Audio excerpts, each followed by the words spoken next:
this change, sir, seems to be coming in from a new quarter. Walt said, boys, we're going to meet the author. We had no idea. He'd been actually negotiating with her for, gosh, close to 20 years. From the very outset, everything that we talked about, she didn't like. And it was a difficult time. It was truly a difficult time. Mary Poppins was immortalized in the Disney film as the quintessential English nanny that generations around the world have come to know and love. She was created by the Australian author Pamela Travers, whose books are still published in 29 languages and have never been out of print. But few know anything of Pamela Travers and her extraordinary and troubled life, which was central to the character of Mary Poppins.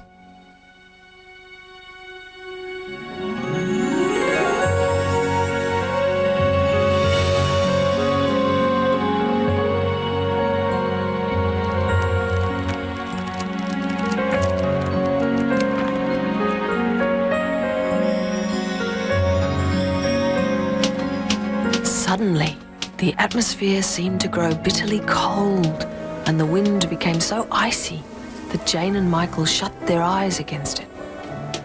Then, a huge polar bear leapt out, and on his hind legs proceeded to hug Mary Poppins. "I was afraid you might be trappers," he said. "Welcome to the North Pole, all of you." Mary Poppins has become a literary classic, and her whimsical adventures have delighted millions of children and adults alike. But behind the magic of the benevolent nanny lies a much darker story of an author trying to reinvent her own childhood. A lot of children's authors have used the children's books to sublimate unhappy childhoods. And so you could see in Mary Poppins the idea of an author trying to find a secure background. The Banks' family is very happy. You've got the happy twins, you've got the children, you've got the extra baby, you've got the father and the mother. It's all very, very happy and solid and secure. All Pamela's obituaries in 1996, from the New York Times to the Guardian, contained different versions of her upbringing. That she was the granddaughter of the Premier of Queensland, that her father was a wealthy Irish cane farmer, when in reality he was an English-born, lowly paid bank officer with a love of the bottle and all things Irish. When I was much younger, I was so imbued with the Celtic twilight. Grey, green, blue, dusk, that was the Celtic twilight. I come from an Irish stock. He was the son of a broker in London. I don't think he'd ever been to Ireland, but he used to read Yeats and so on to her the whole time. Blake, bedtime stories. And I suppose the two of them, between them, managed to convince each other that it was all true. Pamela's father, Travers Goff, drifted to Australia from England in his 20s and settled in Maryborough in Queensland. He found a job at an Australian bank, which inspired the character of Mr. Banks, who played a pivotal role in the Mary Poppins books. In 1898, he married Margaret Moorhead, a young Scottish girl from Sydney, and 9 months later, Pamela was born. The name on the birth certificate was Helen Linden Goff, but she would later change her name to Pamela. The arrivals of her two sisters quickly followed. The family had little money, existing on what was left of Goff's meagre wage from the bank. Her mother, I think, was a very anxious and depressed person, so she was unable to give her too much support. Her father was very maudlin and drank too much, so he in turn waxed and waned. So Pamela was never very sure where she stood with her parents, because they were hot and cold with her.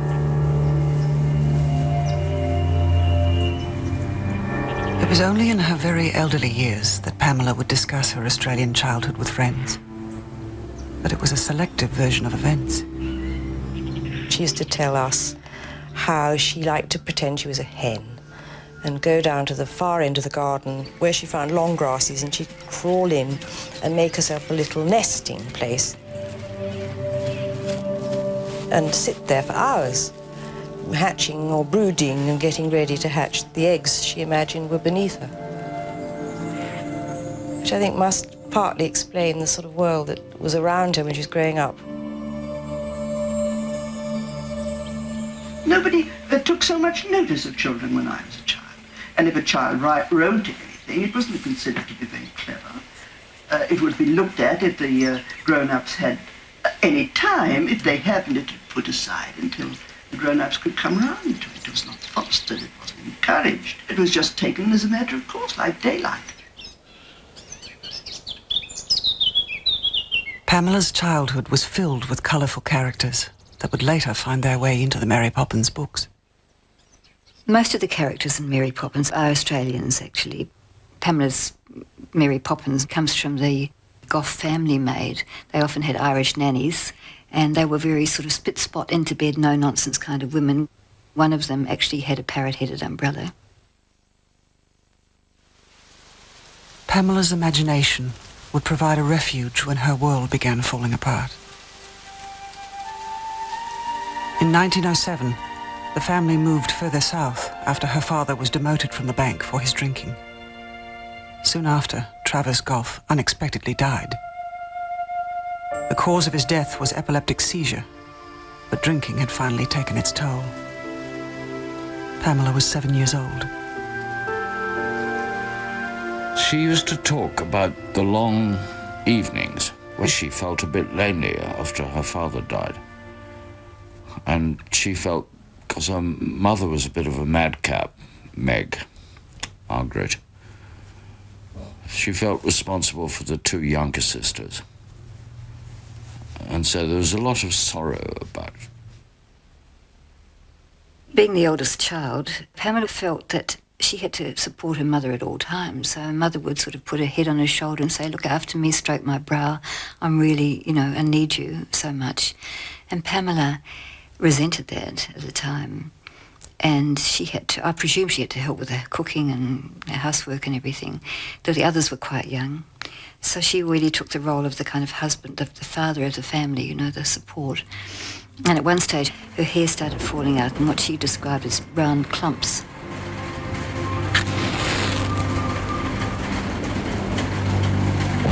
Pamela's childhood would come to an abrupt end after her 10th birthday.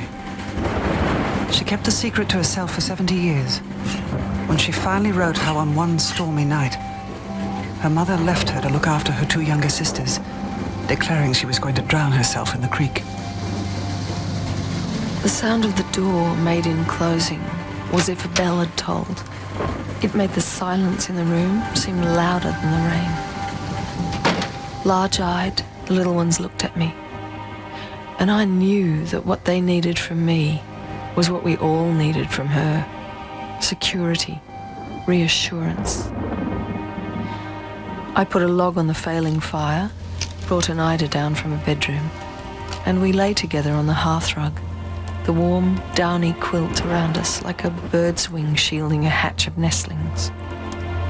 There was no need for me to think of a story, for suddenly he was there before us, the little horse, a colt rather, finely made with narrow withers.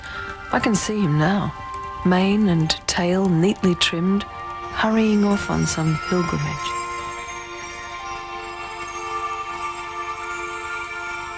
In the absence of her father and failure of her mother, Pamela discovered the gift of inventing stories to comfort herself and her sisters. Her mother eventually returned, looking like a drowned Ophelia.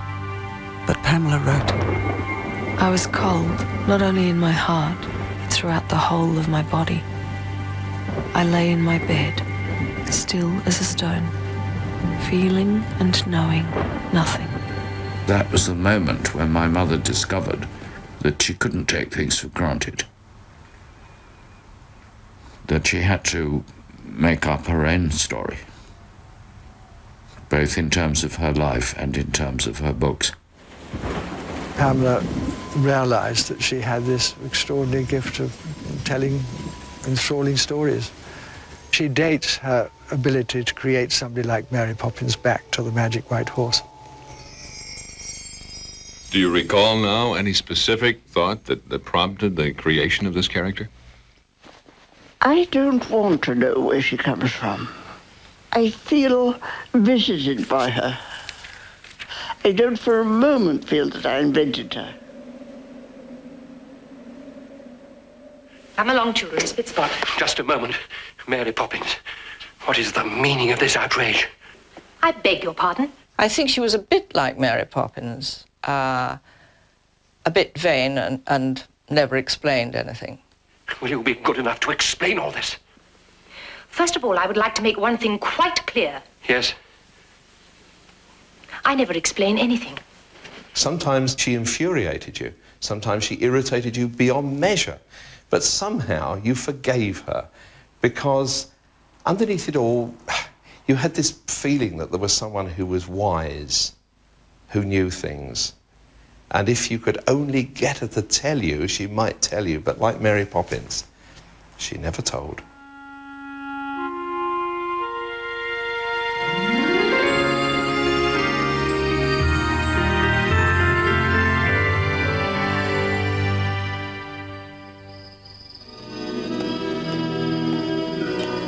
As a young girl, Pamela wrote how she searched the sky, waiting for her father to return.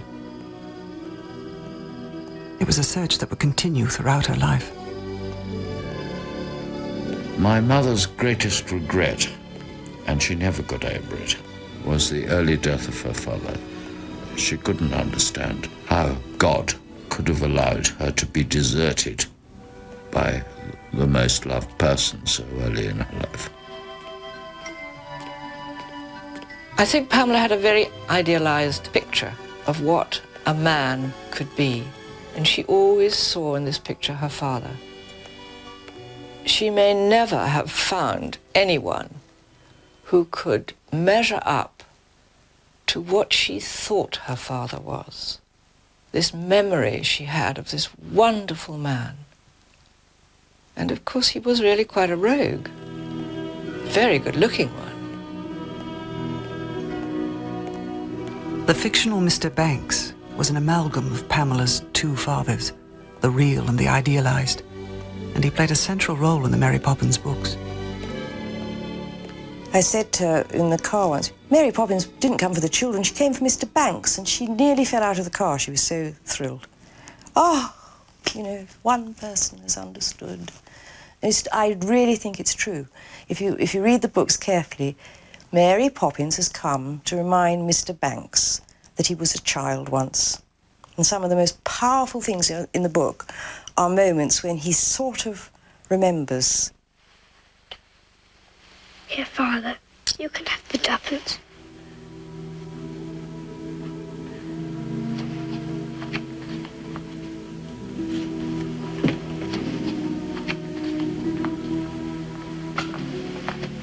Pamela's own father was not the quintessential Englishman portrayed in the books. He was a man deeply in love with Irish culture. He introduced Pamela to the stories of the Druids and the Celtic Twilight and the great poets of Ireland, W.B. Yeats, James Stephens and George Russell. This whole rather romantic picture of the Irish culture, or whatever you want to call it, which I think had a huge effect on her, obviously did, because that's where she went as soon as she could. In her early 20s in Sydney, Pamela briefly flirted with the idea of becoming an actress, taking the name Pamela Travers.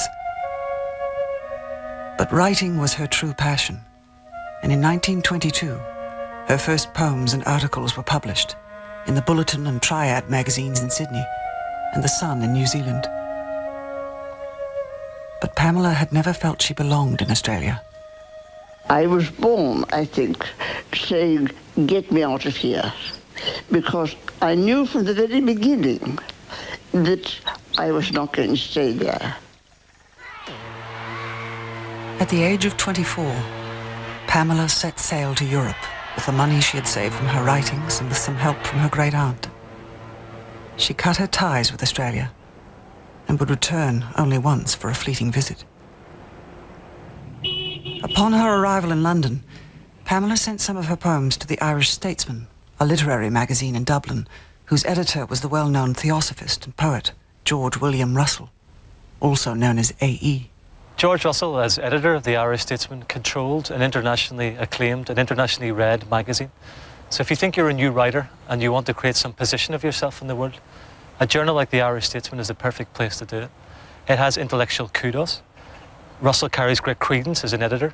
He's known as an international figure. So if you can find your way to be published by a person like that, you're probably doing very well as a young writer. Her first poem was published in the Irish Statesman in 1926.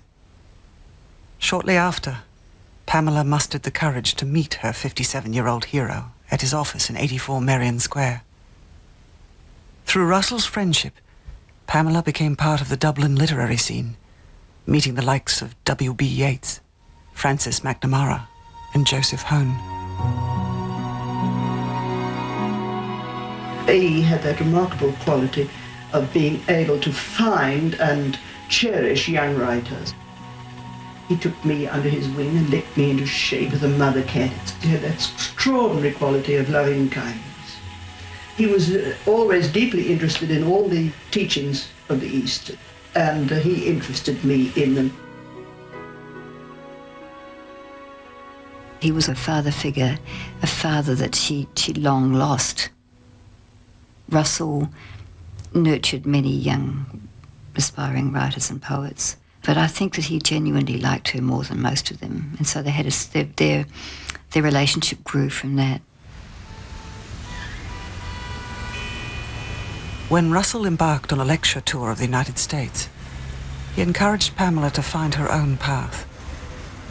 She traveled to Europe, Russia, Japan, and America, regularly sending money home to her mother in Sydney from her writings. But illness was never far from her door. Pamela suffered pleurisy, complained of lung and bowel problems, thought she had TB, and was in and out of health sanitariums. The doctors advised her to live in the country. She moved into a cottage in East Sussex with a friend of Russell's, Madge Burnand. Russell encouraged Pamela to write, to let loose her fantasy. Well, I miss gardening and cooking and that, you know, and writing. A lot of writing Miss Travers did. Miss Burnand used to do the cooking, and I used to do the housework. I had an illness and I was recovering from it in the country, and suddenly there was 2 or 3 chapters of Mary Poppins, which surprised me as much as surprised the people I showed it to. You know, I think there are ideas perhaps floating around in the world, and they pick on certain people. I don't think it's the other way around.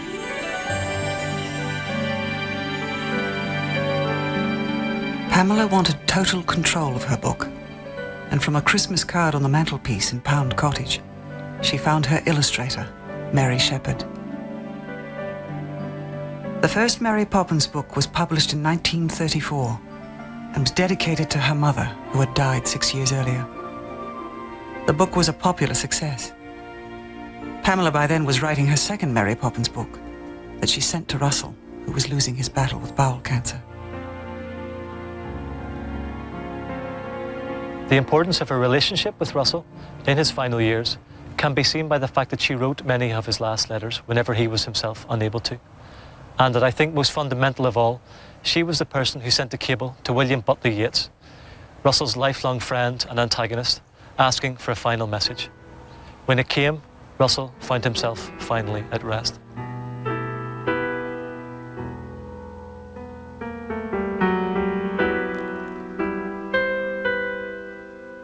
Pamela was devastated by the loss of another man in her life. She wrote of her nightmares.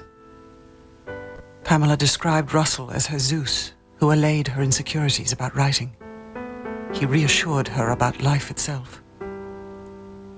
It was through Russell that Pamela would find her next Mr. Banks, the Russian spiritual leader George Ivanovich Gurdjieff. Gurdjieff was seen by some as a seer and by others as a fraud. He believed that through the study of sacred dance, movement, and awareness, one could obtain an awakened consciousness. He was the basis of all the work that she did. It was the basis of all her writing after she'd met him. And I don't think she could have been the person that she became without the huge influence he had on her. Pamela remained a lifelong devotee of Gurdjieff. She was also influenced by other spiritual ideas, spending time in Switzerland with Krishnamurti, studying Buddhism in Japan, and living with the Navajo Indians in New Mexico. One began to wonder, I mean, she was so restless, looking for something, that, I hardly saw her. She was travelling the whole time. Though Pamela had made many friendships on her extensive travels, she had not managed to find a lasting relationship with a man. The first men in her life were much older, I think. Maybe she was looking for a guru then. Later, I think she wanted a lover and a husband, really, to give her children. I never remember her having any relationship that looked like something more than friendship that I can remember. Did you? No, I don't recall either. She was a very, very nice, ladylike flirter, and she would charm gents right, left, and center. But I don't recall any sort of serious, profound sort of... Yeah, I think in general she preferred men to women. If you want to get a kind of overview of her reaction, she would... I think that's unequivocal. Yeah, I think that is. Pamela's letters and diaries hinted at her greatest love, the poet Francis McNamara, whom she had met at one of Russell's soirees in Dublin. She was taken instantly by his charm and good looks, but the relationship was doomed from the start. Falling in love with Francis, who was a serial adulterer, was a disaster. So you might think that she's trying to repeat the past, because in a way her father was a disaster, so she was only attracted to disastrous men. No, she was crazy for him. God knows if they ever had any congress. I don't know. He loved the whiskey too much. He loved too many women. His last wife, I think, was younger than his youngest daughter. And he was simply insufficiently stable for her. And Pamela would have been a very demanding wife. In 1937, Pamela was spurned by Francis McNamara when he married, for the third time, a woman less than half his age. Pamela would never find a man to share her life. Instead, she would look for another way to find a companion. Shortly before her 40th birthday, Pamela tried to formally adopt Doris, her 17-year-old maid. She wanted to adopt me, and she said that I'd see the world. I said, well, I don't want to see the world, and I didn't want to go down there. And Mum, she didn't want me to go anyway. The idea to adopt a child was first ignited when a friend and her 2 children came to stay at Pound Cottage. Against all advice, Pamela was determined to have a child of her own. Her search began. My parents knew Pamela and probably put her in touch with the Hones when they knew she was hoping to adopt somebody. Nat and Biddy Hone were incapable of raising their own children. They had 7 in total, and all were adopted out.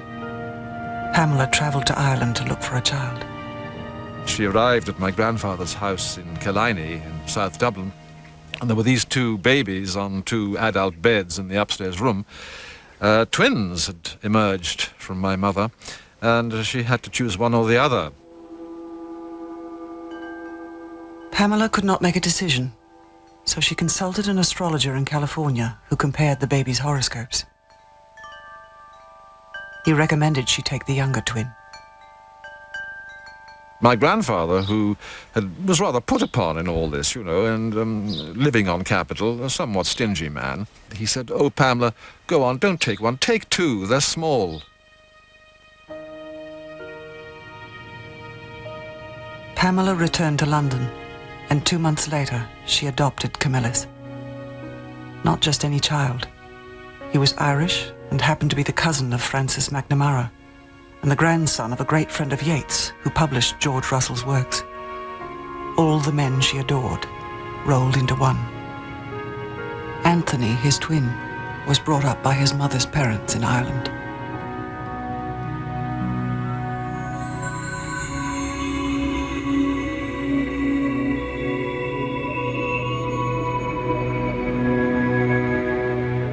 The Disney film portrayed Mary Poppins as sugar and spice.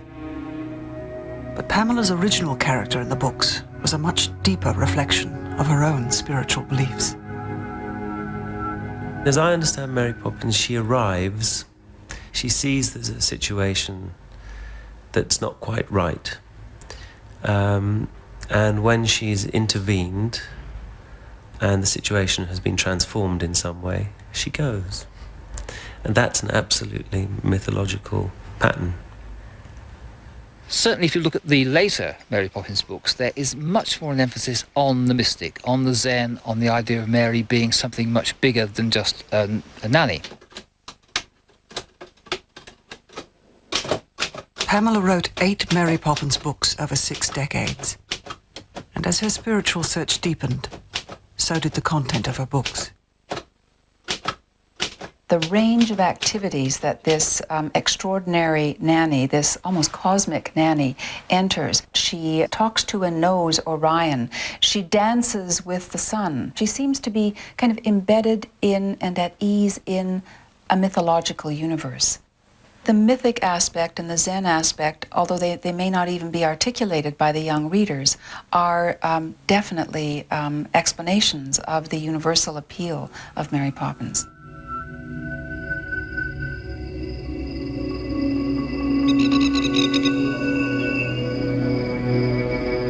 My main interest, as you will guess from all these books, Mary Poppins and everything, is in myth, legend, folklore, fairy tale, poetry. I think Mary Poppins, everything I've written springs out of that. Pamela's deep devotion to myth was first explored in her book, Fox at the Manger, in 1963. We had republished Mary Poppins and some of her new Mary Poppins books, and then suddenly she landed on us a myth, The Fox at the Manger, and she insisted on having an adult editor rather than one of the children's editors to look after it. And I took it up, and it was a charming book. Pamela wrote 2 more books exploring her love of myth, In Friend Monkey and About the Sleeping Beauty, a tribute to her favourite fairy tale. None of the books came anywhere near the success of Mary Poppins, but Pamela continued her love of myth and eventually co-founded Parabola, a magazine of myth and tradition, in New York in 1976. It's difficult to translate Gilgamesh for our modern ears, even the Grail, even Western myths. And she felt it was of vital importance. She talks about inside and outside and the relationship between shadow and reality. And she herself continues to play with these polarities in her thinking and in her writing. Look out, look out, she shrieked at them. You're stepping on my shadow. 2 of you standing right on its head. The poor thing will be distressed. But I didn't think shadows could feel, said Jane. Not feel? What nonsense, cried Mrs. Corey. They feel twice as much as you do. I warn you, children, take care of your shadows, or your shadows won't take care of you. I think this whole issue of the shadow is interesting because you can have an idea of the ideal, how you would like things to be, but then the reality is never going to be ideal. The world is warts and all. And I think that can create quite a conflict. And perhaps her interest in the shadow was in dealing with aspects of that conflict in herself.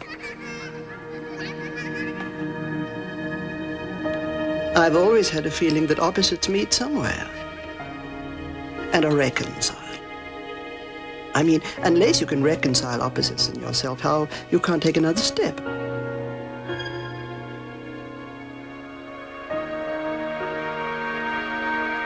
Pamela's writings may have given voice to her love of meaning and shadow play, and as fate would have it, she adopted a twin. But as a single woman bringing up a son, Pamela struggled in her role as a mother.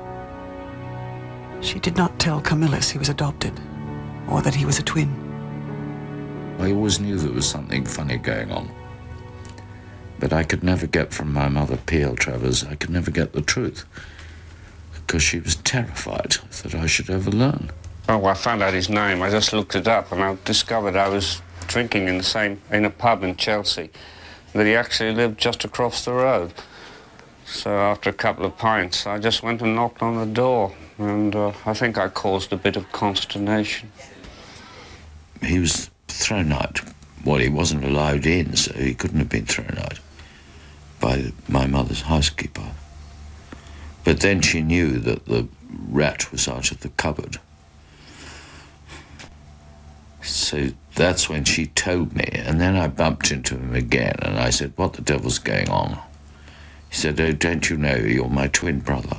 When she took my twin brother out of his cradle, you know, and chose him on the sort of toss of a tarot card or something, you know, I think she displayed a certain lack of sensitivity, wouldn't you think? You know, so I never really had much time for her. I don't think she understood what the consequences or ramifications of what she did, you know, did to both him and me. I felt betrayed. Cheated. It took many, many years for me to get over it. I was upset to know that for 17 years I'd been told a lie. And I'd asked her, "Who's this fellow Hone?" you know, and I'm pretty sure she said to me that my father had died in the tropics. And as a matter of fact, my father, until 57, was still alive. And I never met him. His father, Nat Hone, died 2 years after Camillus was told of his adoption. Camillus and Anthony have led separate lives and have not seen one another for 20 years. Hi, Anthony. How you doing, kid? Nice to see you. Lovely to see you. Yeah. And we had to leave. Despite having grown up in different countries, the similarity in their lives is uncanny. He married a girl called Frances, and so did I. He had a daughter called Catherine, and I had a daughter called Kate. So I said to him, I said, "Thank God we're not identical twins. We'd be living in the same bed, wouldn't we?"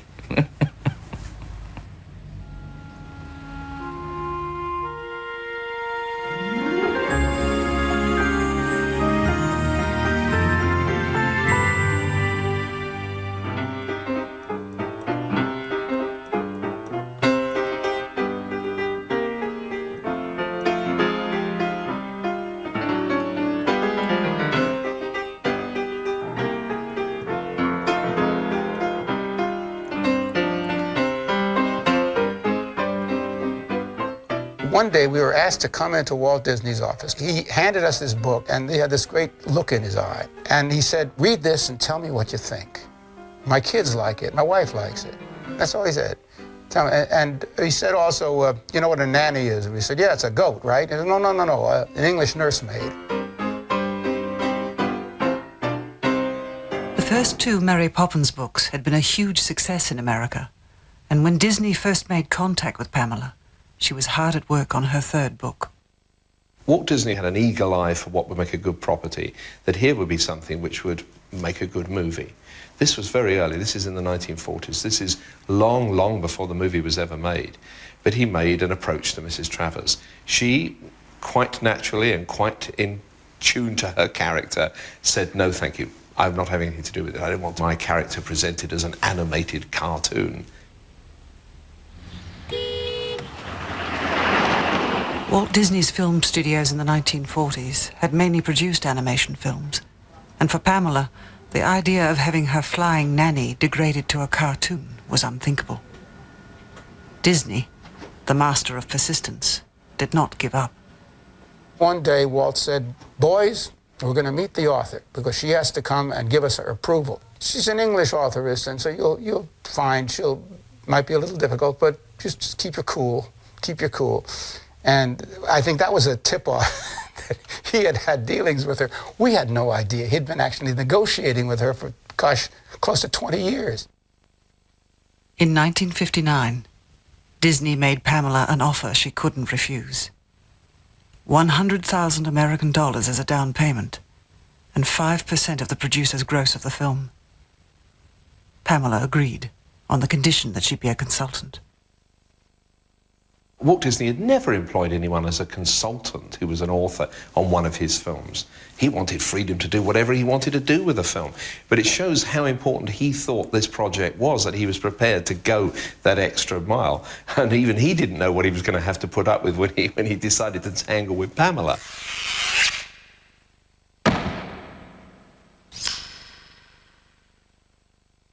From the very outset, everything that we talked about, she didn't like. I mean, it was just like negative.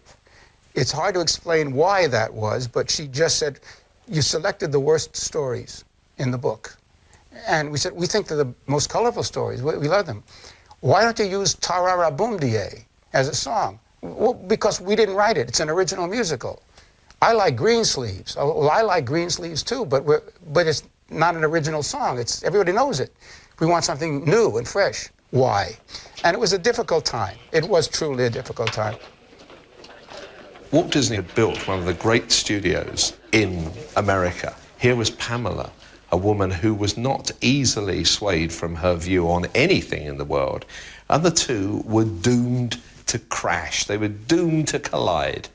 And they did. And they did catastrophically. Mrs. Travers was trying to protect her baby. You know, she loves her books and she loves her characters. And I can understand that. But we were trying to make a movie based on her stories. And I tried to explain that to her one day. I said, you know, we can't put your book or books on the screen. It's impossible. All we can do is take the essence of the books, the characters, particularly your principal character, and make her come to life on the screen in a singular story using episodes from your books.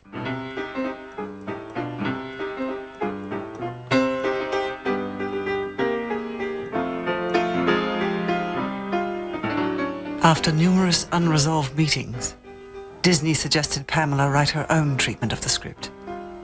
Pamela returned to England, and Walt and his writers were free to continue work on their script. We actually went a little bit up the wall after she left because we didn't know whether we were going to do the picture or not after all that time. After 4 years in development, Pamela and Disney finally came to an agreement on the script outline, and the film went into production in 1963. She remained a consultant, but in fact the next thing she saw was when she went to the premiere in Hollywood alongside Walt Disney and Julie Andrews and saw for the first time what exactly had been done with her book. Tonight, all of Hollywood awaits the world premiere of Walt Disney's Mary Poppins, acclaimed by everyone as his greatest achievement, and starring Julie Andrews in her first motion picture as Mary Poppins. Pamela sent a telegram to Walt Disney to say that it was a glorious piece of entertainment. It was colourful, it was amusing, it was entertaining, it was vivacious, it was this, it was that, it was all of those things, without once mentioning all the things that she would later so readily tell people were wrong with the film. Mary Poppins! It's nice to see you again, Bert. 1, 2...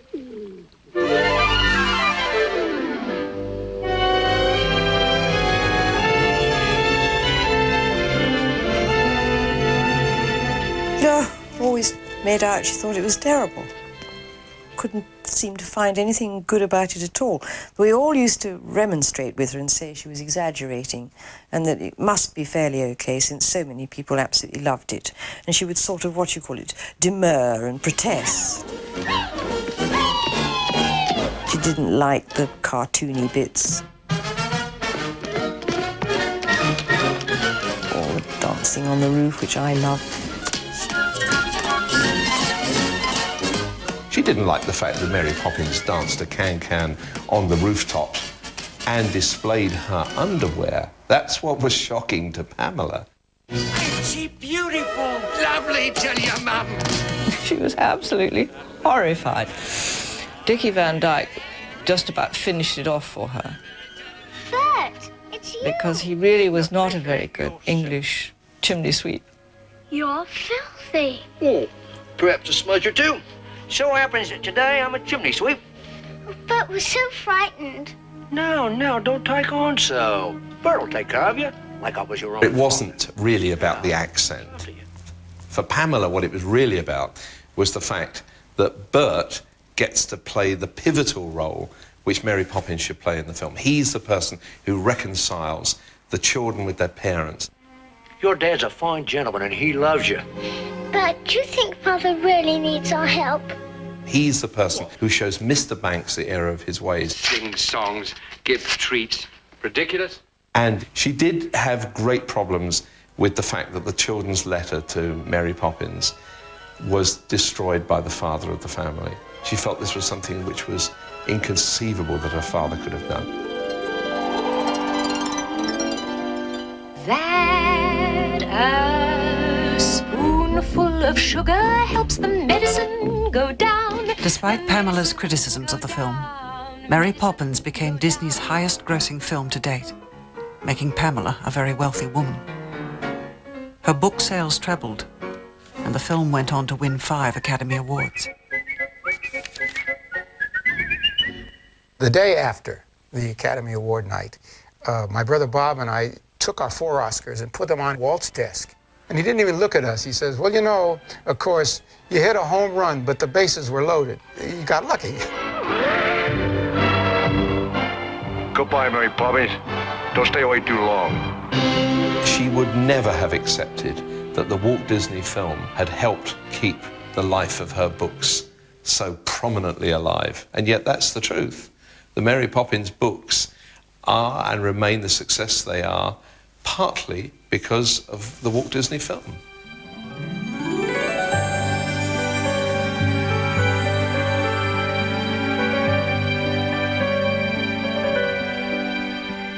I don't think of Mary Poppins as a children's book. In fact, it was never written for children.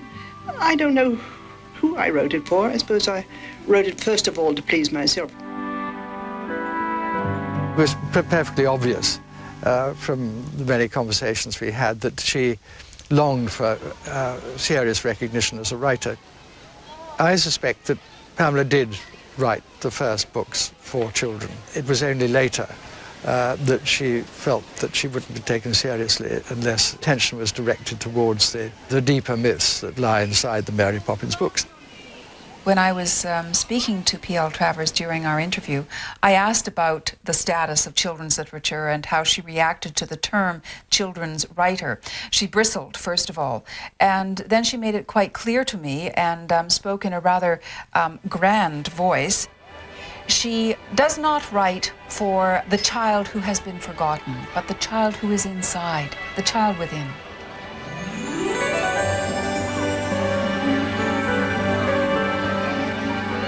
Pamela maintained throughout her life that she was not, in fact, the creator of Mary Poppins. You know, one never invents anything. Maybe she had thought of me as a suitable lunatic for putting her down.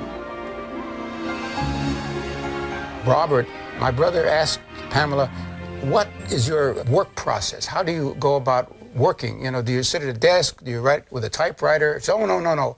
She says, I like to nest. I get a corner, and I sit down in the corner, and I let all the feathers settle around me, and then I get into the mood, and it writes itself.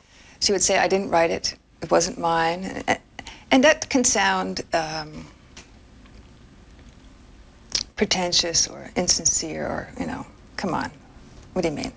It isn't yours. But in her case, I believe that she did apprehend and shepherd and shape, but it came from something that she did not identify with personally. When the first Mary Poppins book was published, Pamela refused to have her name on the cover. She wanted to sign it Anon, which the publishers refused. Like her mentor, George Russell, she chose a pseudonym, P.L. Travers. In her early 40s, she would call herself Mrs. Travers, despite the fact she never married, or later, P.L.T.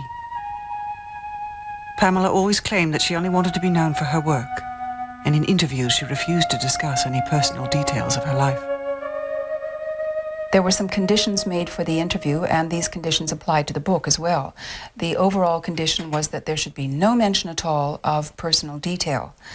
And when I inched toward the idea that one can extract only so much from the work, that one has to, since one has the availability of a living author, it would be better to ask the author herself about the connections between the woman and the work.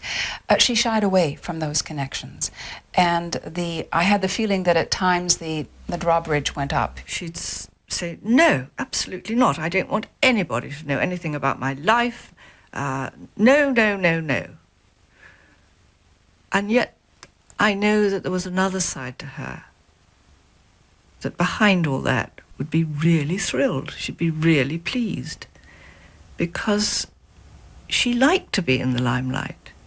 She didn't like you to know that she liked to be in the limelight, but she did. Pamela, throughout her life, refused to have any biography written of her.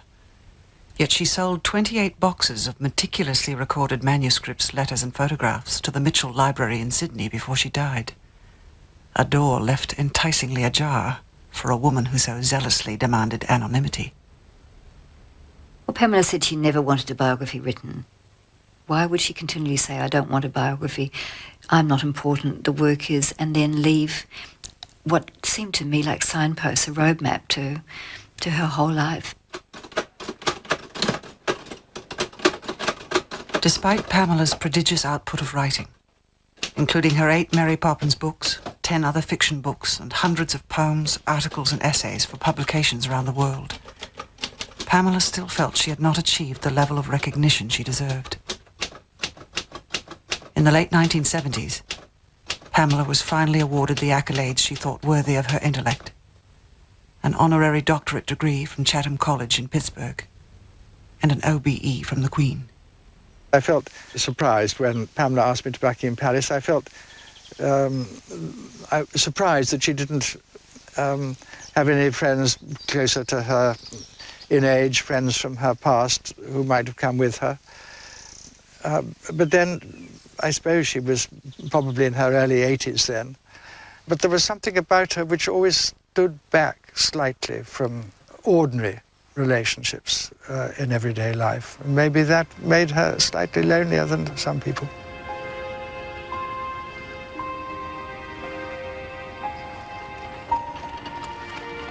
Pamela had lived most of her years traveling the world alone, spending the majority of time between homes in America and England, where Camillus attended boarding school. In the late 1970s, she returned briefly to Ireland for tax purposes, but eventually settled at her home in Shawfield Street in London at the age of 76. She was really very well off indeed, but because of her age and probably because of her early years of never having any money, she could never quite believe how well off she was. Pamela's anxiety was not restricted to her finances. Her health was a constant preoccupation, as was her relationship with Camillus. I could see that in a funny sort of way, my mother was trying to be like Mary Poppins with me. She didn't want to be too kind. She thought kindness killed the cat. So she thought it was the best way of dealing with an obstreperous young boy was to pretend to be tough, strict. But I could...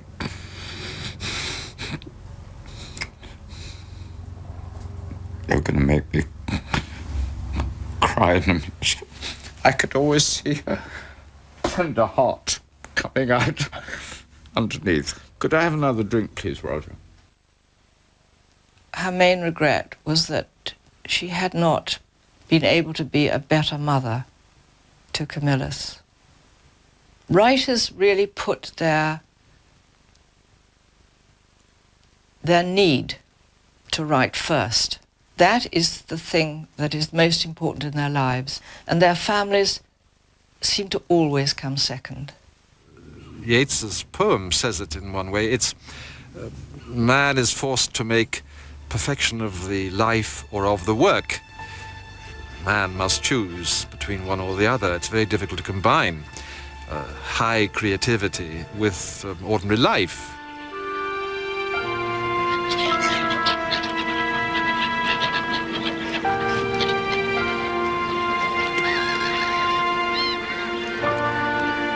She was fragile but strong but restless, kind of, you know, nervy at the same time. She was modest and she was vain. She was self-effacing and she was totally, when she wanted to be, self-aggrandizing. She was probably the most contradictory person I've ever known. She had to have a chairlift put into the house in Shawfield Street to take her upstairs.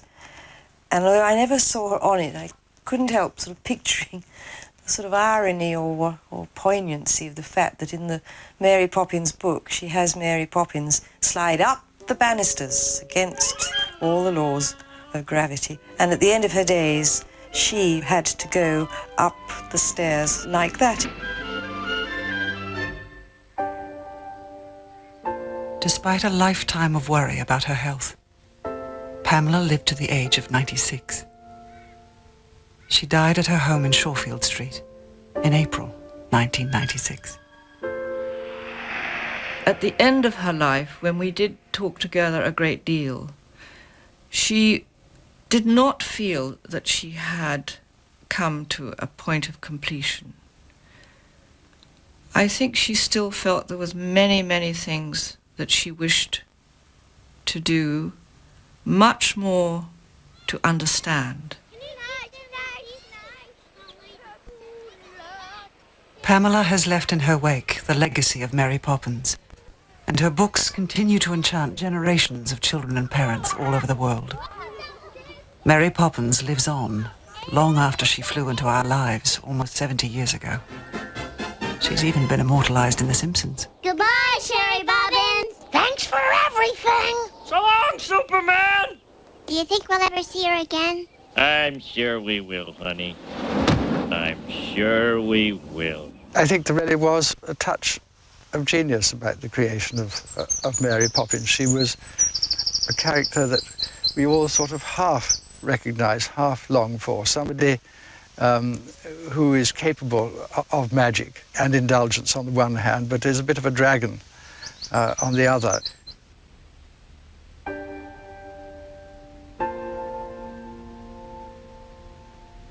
The best and kindest thing that was ever said about her was in an article in the Observer in London. It was talking about children's fears at night, and said that there are a few books, very few books, that children turn to. One of these is Mary Poppins, and that pleased me very much, because it shows that perhaps this strong, dependable figure, whoever she is, can perhaps be relied on by a child.